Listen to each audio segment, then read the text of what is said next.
Right, so it's the fifth album for the band, and It's, I love Arson. Okay, Arson has some great stuff like Herring Waltz, but my first impression when I heard Arson was that it has great songs, but there's not as much hookups as on the other albums. There are not so many songs that are mm, in your face singles. But on this new album, it seems that you have more of those songs.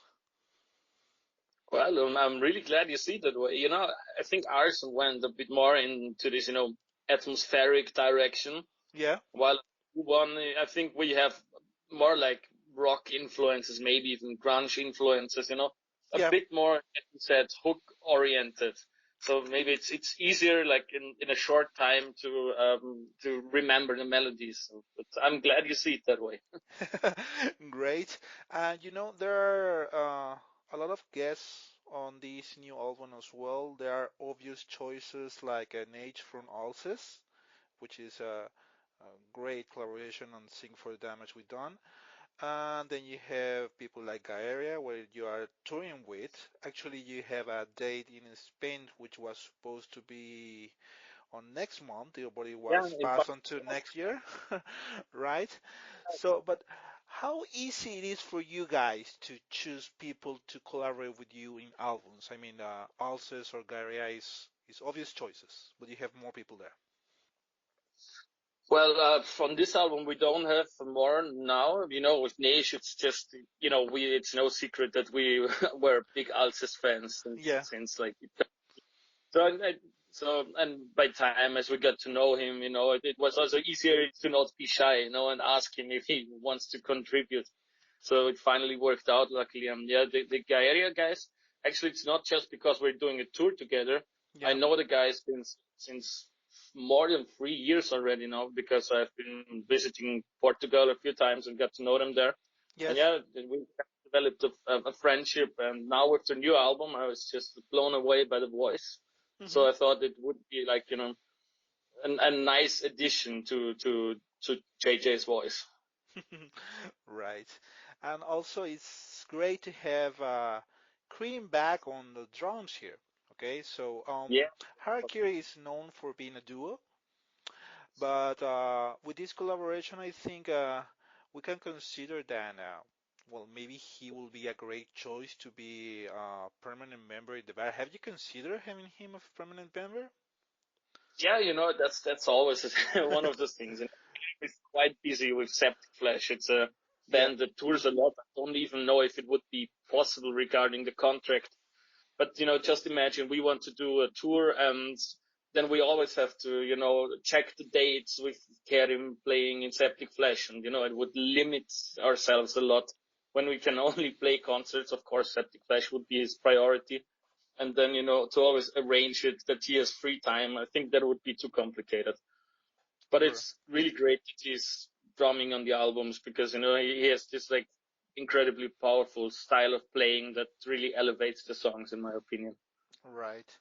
So the new album, Mare, it's correct spelled this way, Mare.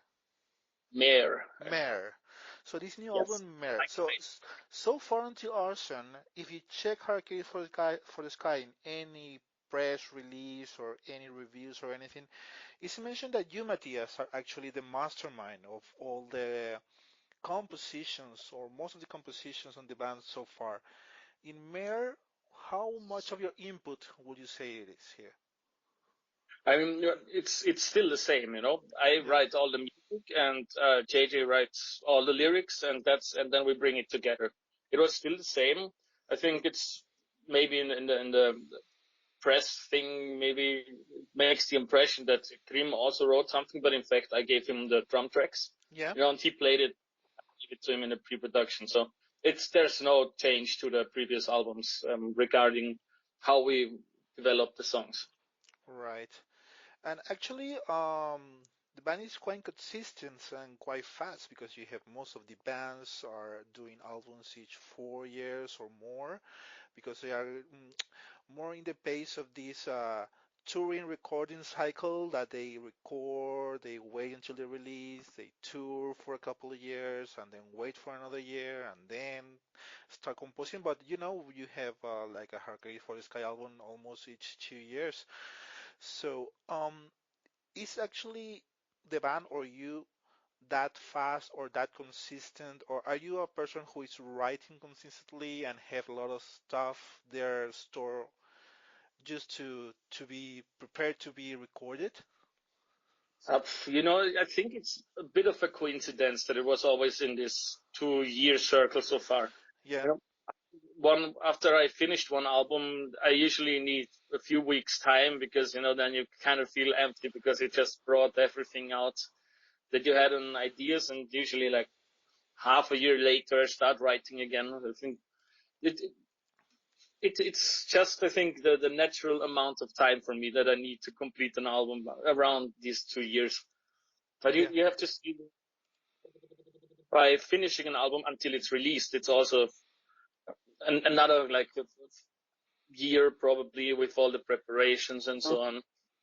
And yeah, but this times we broke the cycle with because now it's 3 years since the last album, but that's only the fault of this fucking pandemic. It was impossible to get it out earlier.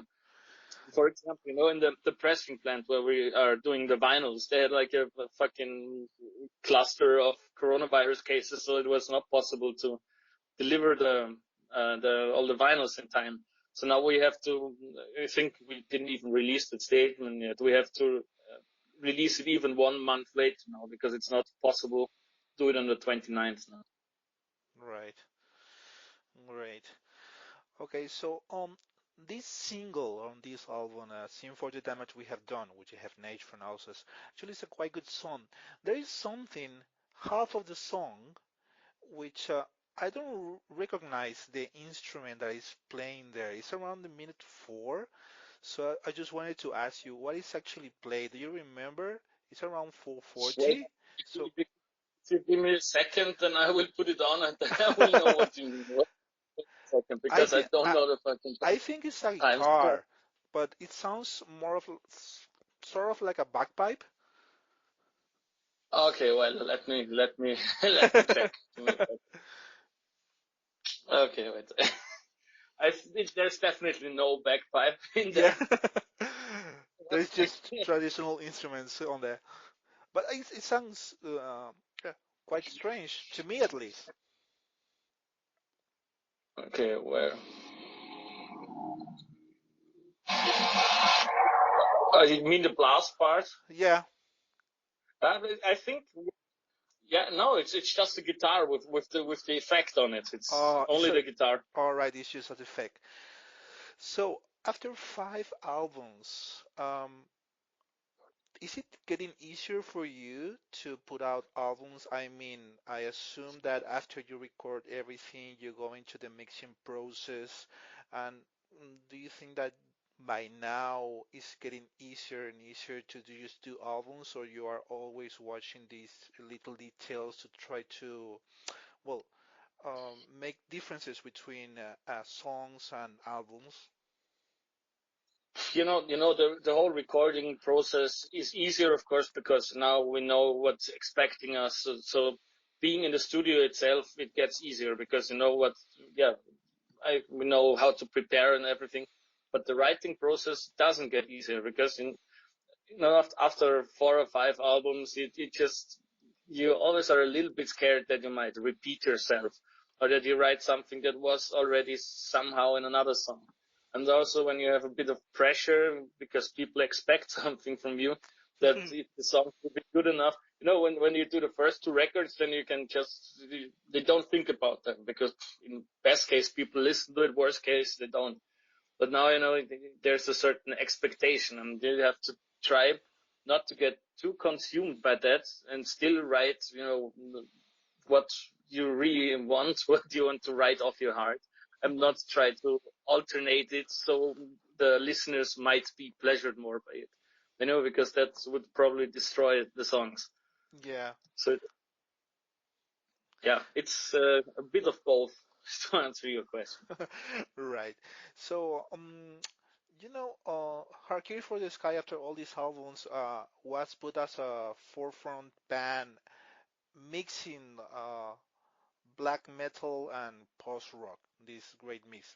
Actually, most people mention you as one of the pioneers on perfecting this sound, this mix between black metal and post-rock. And by now, people know you by that sound, but here in Mare, it's actually a bit different, as you mentioned before. You felt a pressure, like if you are considered like one of the pioneers of this or perfecting this sound, you have to keep doing this sound, or you don't feel that pressure, like you can do anything on the next album, like totally different. Oh no, I don't feel the pressure at all regarding that. I mean, it's flattering that we're seen apparently as pioneers, but you know, what is important for our music is that we mix, really hard music, maybe like black metal influences or doom or melodic death metal influences, with this post rocky vibe. It doesn't have to be necessarily like post rock, but this like his atmospheric lead guitars and everything, and melancholic melodies and stuff like that. I think that gives you still a lot of freedom to experiment with that. It doesn't have to be just what people recognize as post black metal. I think there's a lot of room for interpretations. Right. So, how much do you think these songs in Mare need to be connected with the audience on a live environment? Well, you are planning all your shows for next year, for 2022, which I think we will get back to normal. But a lot of bands were doing last year, and for sure they will doing this year. These shows with special measures and special specifications, like people sitting on tables. At least here in Spain, we have some shows where you can go to the show, but you need to be sitting on a table. Yeah, we had this too. I've never been to one, but it sounds fucking weird, to be honest. Exactly. So imagine putting a presentation tour with Mare, doing these kind of shows. Do you think that your songs will work on this format? I think with our music, it's not that much of a problem because we don't have like this thrash metal audience that is constantly moshing and headbanging. When we have normal concerts, people are also just, watching and enjoying, and there's not necessarily the same amount of movement like at a hardcore show or thrash metal show. So I think maybe it wouldn't make a big difference to the audience when they're sitting down, but it would for sure be very different for us because it's just weird if people sit there at their tables and just watch you with you know, it's just fucking weird. I cannot really imagine it, but if we have to adapt to this to be able to play shows again, then yeah, I guess we have to get used to that. But to be honest, when high percentage of the people is vaccinated now, and then probably there will be restrictions that you can only go to a show if you made a test in the last 24 hours. There are concepts in Austria for that, for example, or otherwise you will have to wear a mask during the show. I think it can go back to normal because it's not a long-lasting concept with these table shows. I think it's not fun for anyone. Yeah, totally. And besides being a big Harakiri fan, I'm also a big Catatonia fan. I'm pretty sure you are familiar with the Oh, me band. too. Yeah, of course. I Yeah. love it. And listening to this album, not sounding wise, but the vibe I get, it's in some sort of way related to some of my favorite Catatonia albums. And I just wanted to know, do you think there is actually a connection, not that influence, but in the way you compose or the feelings you're trying to achieve with your songs, are they similar to maybe the most present era of Catatonia? I'm pretty sure that it, subconsciously influenced me because they're the masters of melancholy, in my opinion. But it's great. They managed to do it with their first albums with just the most simple drums and simple riffs. That they created the same like melancholic feeling as they do now with like a lot more proggy influences. They just managed to keep this level of beauty in their songs, even though their style changed completely. Which probably also answers your question from before if people expect post black metal. If you keep this feeling going, then you can also change the style. Yeah, totally. So, the song that closes this album is actually a version from Placebo, "Song to Say Goodbye." So it's quite easy for you to choose that song because Placebo has such a great songs on their catalog. Yeah, besides "Song to Say Goodbye," but it's actually a good song. But it was easy for you to choose that one because Placebo is not a band that you can expect Harakiri doing a cover version of it.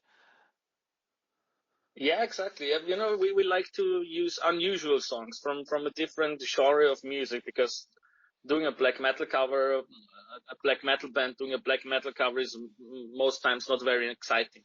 It's better Hmm. to take something from a different genre that has fitting melodies and fitting lyrics, and then do your own interpretation of it.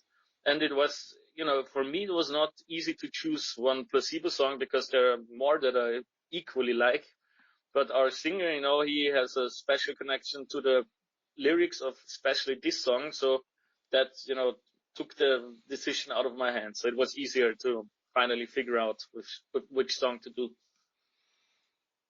Yeah, right. So I'm pretty sure that by the end of your shows, a lot of people comes out to speak with you and tell you that your music has helped them to recover from some traumatic situations from their life or to go on with their lives. Yeah.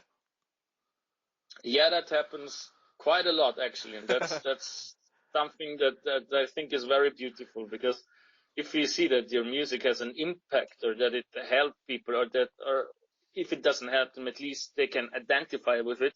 Yeah. I think that's the ultimate goal for a musician. Hmm. Is it still quite odd that someone says this song or that song from Harakiri just prevent me from suicide or help me to get through this trauma? How do you feel? Do you feel like you are healing people in some sort of way? But that's a very extreme expression for. I'm sure that one song will not, make the decision if someone kills himself or not. But in the process, if it helps to overthink, it's people don't just wake up and say, "Oh, today I'm going to kill myself." There's a long, Yeah, they think about it for a longer time usually. And if music in general helps them to keep them from doing that, then I think it's a great thing. great. Right. So for the release of this new album, there is different pre-order options, and it's actually there is some wooden box sets that are gonna be released. Okay. So how much are you involved on all these processes? Is this just the label thing? Is actually you guys who are planning how to do it, or you just stick to the music and leave it all to other people?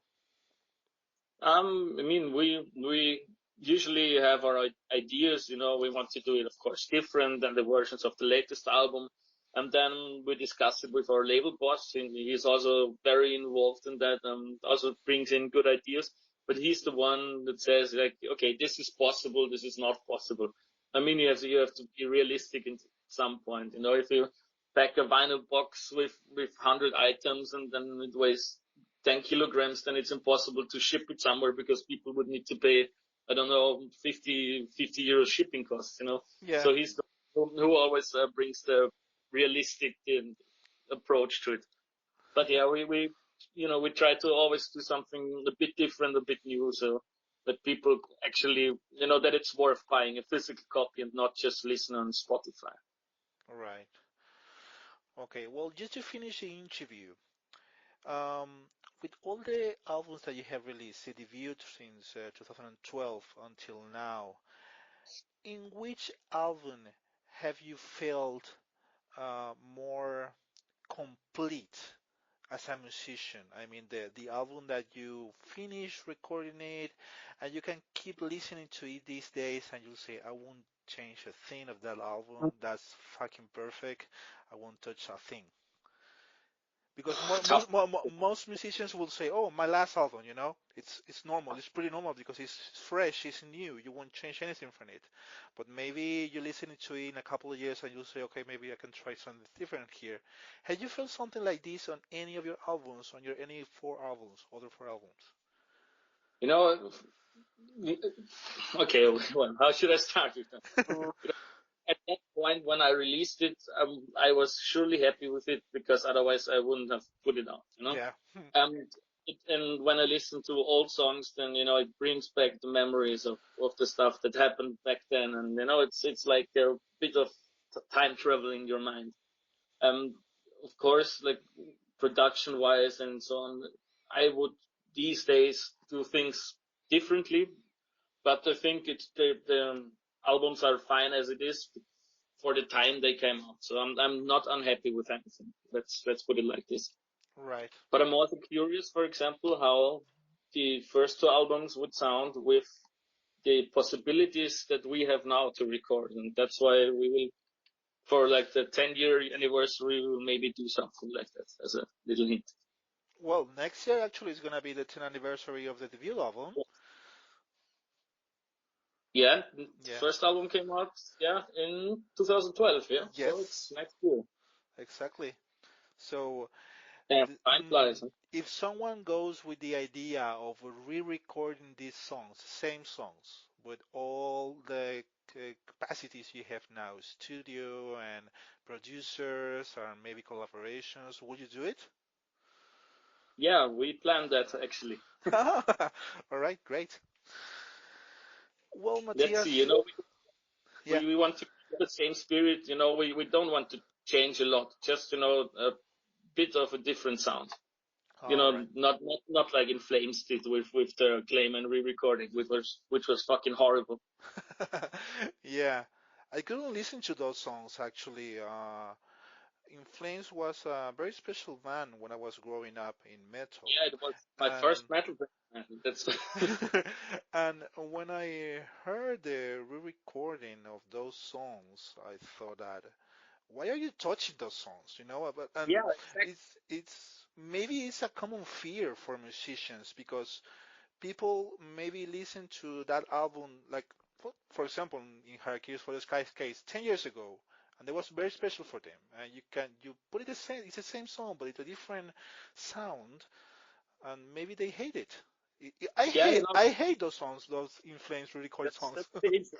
You should be afraid to do it. If you, as a musician, feel the need to try it out with different sound, then you shouldn't be afraid that some might hate it. Yeah, That shouldn't limit. But yeah. don't do it like In Flames because they just butchered the songs. That was horrible. Holy shit. Okay. Let's not talk about this. Well, Matthias, thank you so much for your time for the interview. The album is fucking Thank great. you. We hope that you can come and play next year for all of us. Well, so keep it with the good work, and we will see you soon. Okay? Thank you, man. Stay safe, right? You It too. was nice talking to You too. you. Okay. Have a Cheers. nice evening. Bye bye.